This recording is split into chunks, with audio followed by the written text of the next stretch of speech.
Hey guys, it's Rick from Team DDD here, and today we'll be showcasing Westin's PK Hero deck profile. Take it away, Westin. I know it's a little close to the list to be posting it, but it went 4-0 today, so it's like a baseline for how it should play, and I was very happy with the deck, so maybe it can be an inspiration for how you want to do it later. I ran 3 Vion.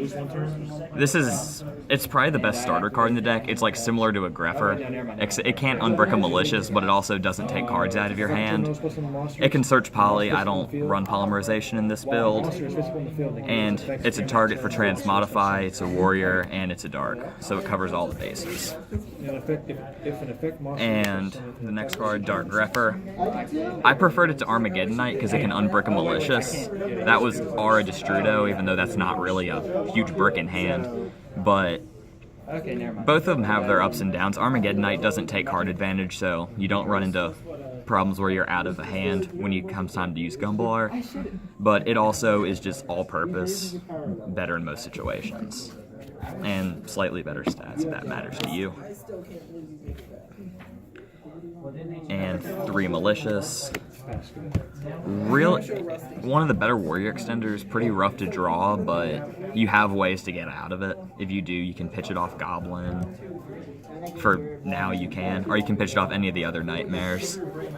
And also you can pitch it off Greffer to special summon him. And I run 2 Shadow Mist. You only really need 1. But there were a lot of times in testing when I ran one, I would draw it, and then you really don't have a way to get Dark Law on board.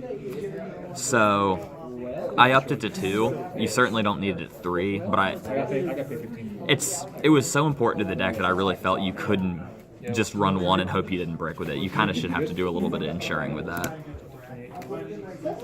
And to the Phantom Knights, I ran 2 Ancient Cloak, 2 Boots, and 1 Gloves.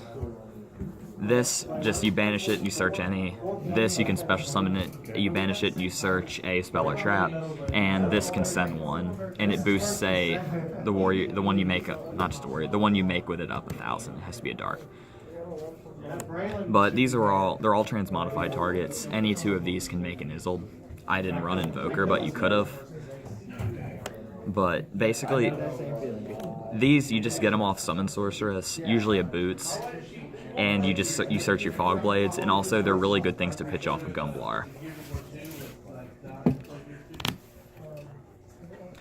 And hand traps, I ran 3 Ash Blossom and 3 Ghost Ogre. The deck really doesn't play through disruptions very well, so you want to limit your opponent as much as you can if you do have to go second. And both of these, I think, were the best at limiting your opponent. It's really good against combo decks because it makes Summon Sorcerers just fizzle, which really ruins combos. And this, especially when it comes to discard cost cards, it really puts them at a big neg.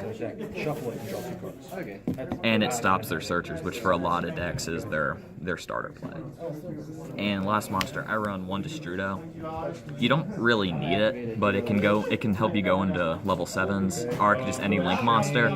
And it's another card to summon Dark Greffer off of, and it's a good Dark to send. So if you just send a Malicious from hand and you want to send a Dark, it's a good one to send. Because usually you're using Shadow Mist effect to search, so you're not going to search when he's dumped to grave. And some of the cards that are going to change, Hero Lives, Drones, and Called By. I just swapped these for Instant Fusion. You can run your Carbonala or your whatever warrior you want to run. It's effectively the same, except you pay 1,000 life points, and Instant Fusion has less strict conditions. So that's that. A Hero Lives. This is gonna go down to 1, and you're gonna put a Stratos in. I don't know, fill it in with an Upstart or an Honest Neos or a BLS or any other thing you want to fill it in. And this is going to 2. So I'd still run it at 2. I'm still gonna run the 2 to stop hand traps because this deck needs to go undisrupted. But you're going to lose cards here. You're going to fill it in with a Stratos, and you can just fill it in with 3 Veilers. Or your Instant Fusions, or whatever extenders you prefer. And I ran 2 Transmodify. I didn't want to run 3, because you really don't run...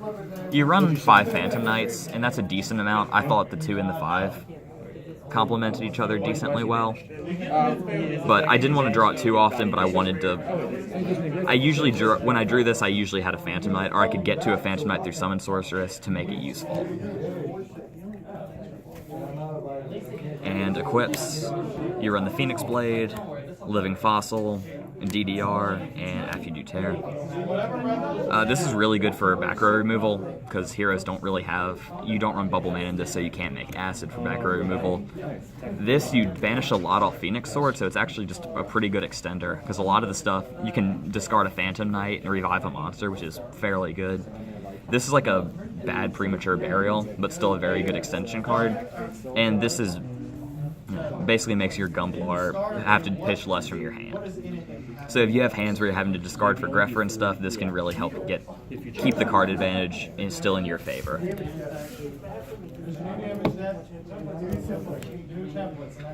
And the one of spells, I do Reborn, Rhoda, and Mass Change.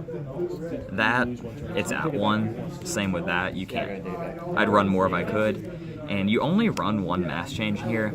You're not gonna... It's not a hero deck. Your win condition isn't really Dark Law as much as you just need something to Gumblar on your opponent's turn with. And it's a hero deck, so you might as well run it, but... It's really not the focal point of the deck. It's helpful, but I wouldn't want to draw multiples when I'm only running I'm usually linking off with the heroes instead of saving them to summon fusions with. And I do 2 Fog Blades. I'm running 2 boots, so I run the same number of Fog Blades. And onto the extra deck. I do 1 Isolde, 1 Phoenix, 1 Cerberus, 1 Goblin, and 1 Underclock for Link 2s. I didn't go into Goblin at all today, or I think I did, just to kind of show off a little bit. Or to... I don't know. It's not that special in this deck. You're really not trying to U-Link and Extra Link and just keep your opponent out of the game that way. Usually trying to keep them out with stun cards like Dark Law and Fog Blade and Gumblar loops. So these are just removal.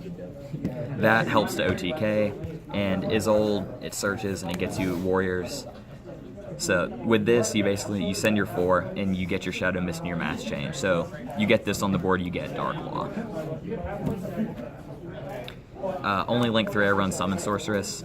This usually you have like an Isolde pointing to like a Malicious. You link those off, put Malicious back, summon a Phantom Knight, link off with the Silent Boots for a Gumblar, and then you search your Fog Blade. It's useful for that. It's just a free extra warrior. And Link Force, I run 1 Firewall, 1 Topologic Gumblar Dragon, and 1 Borlo Dragon. The Borlo's really just good because heroes always have problems dealing with big monsters. So this, it basically makes anything. If your opponent has just a huge monster on board, you can just progressively keep lowering it and stealing their other monsters, and eventually they're not going to be able to run Borlo over. And Firewall, I didn't even go into Firewall today. It's okay. You can usually make it so if you have to bounce stuff, you can link it up to 1 or 2 pretty easily and deal with stuff that way, but I never had to. And Gumblar is one of the big focus points of this deck. Usually you want to make Gumblar up top and then summon a Malicious to that zone. And then on their next turn when you have the Mass Change search, you Mass Change them on their turn, so then you discard 4 from their hand and usually have a Fog Blade to back that up. So they're on 2 cards, one of which is probably going to be negated if it's a monster. And basically they just can't, nobody really can play through that. No deck has the resources to just play completely out of their grave unless they get very lucky. And Xyz, I do 1 Fog Blade. It's Break Sword. 1 Tornado Dragon and 1 Dark Rebellion. Best Fog Blade in the deck. You're running Phantom Knight, so you might as well run their big boy. You get to pop stuff, you get to bring them right back out and make that. And that's also just more disruption. You're really, this deck just has a lot of trouble with disruption with strikes and stuff. So if you can't make a Dark Law, if you get disrupted, if you draw both Shadow Mist, and you can sit on Tornado Dragon, at least you can play around some of the back row. And this, it gets very big. Reload, I can banish it to send one volcanic monster from the deck to grave. And Dragster, and Black Rose for the Synchros. You're running Destrudo, so You could probably choose one or the other if you really wanted to fit more stuff in here. But this, it's a good board wipe. If you open a distributor, you just open a way to get Greffer on board, and it's not a board you think you can play through. You can just go straight into Black Rose, and if it resolves, you can just go straight through the whole board. And Dragster, if you open well, or if you just open the Strudo in hand and you have the resources to just have the Gumblar and the Malicious to go into Dark Law, or usually you make the Summon Sorceress and you point it to Dawn Dragster, and then you link into the Gumblar and its other arrow will point down to where the Dark Law will go. But if you have the material, you can go into the Dragster and put another negate on your board and truly make it so they really can't play a card. And fusions, I ran one Dark Law. I'm only running one Mass Change, so it makes 0 sense to run more than one Dark Law. And I don't really have space for an Anki, so I don't want to, and I'm not running other ones to make other attributes. And I'm not running a Kagari, whatever you want to call it, because it turns really bad when you'll summon your token, you'll make your Kagari, and then you'll put the other token there, and you just blocked off your zone. Because you need to go Isolde, Summon Sorceress, Gumblar in that zone. You don't want to block it off the Kagari, because you link that off into Underclock, which you're only down pointing arrows a link to, and then you have no way to get into Isolde up top or Summon Sorceress, so just don't do it. There's no reason to do it. And I don't have a side deck ready for this. It's side deck, I'd side Solemns, just things that help you go. Things that can help you go first, or maybe you could run more hand traps if you're worried about going second. But yeah, I think side deck's really subjective, so I don't think there's one end-all be-all side deck, so that's all personal preference. It's whatever you want to go for. Alrighty. And that will do it. Thank you very much, Westin. If you guys enjoyed the video, please like, share, and subscribe, and have a good day.